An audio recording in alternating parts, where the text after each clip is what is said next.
Yan, lalagyan niya ng virgin coconut oil. Tapos, Olive oil, ma. Sila Rods nga nilalagay yung mga ganyan para ano ba pangalan mo? Oh?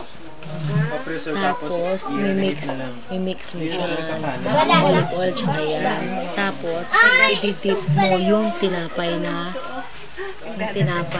malaki. Yan, i-dip mo. Kasi nawala kanina yan.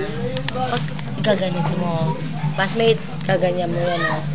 Kaganyan-ganyan mo yan. Andiyan dyan yung olive oil. Tsaka yun. Tapos titikman mo ngayon.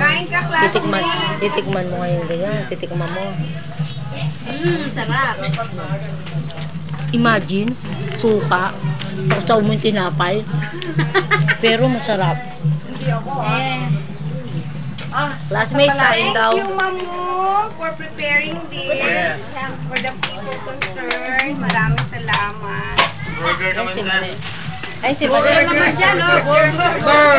Burger. Ito si Casey. Hindi pa naliligo yan. Thank you, Tita Enka.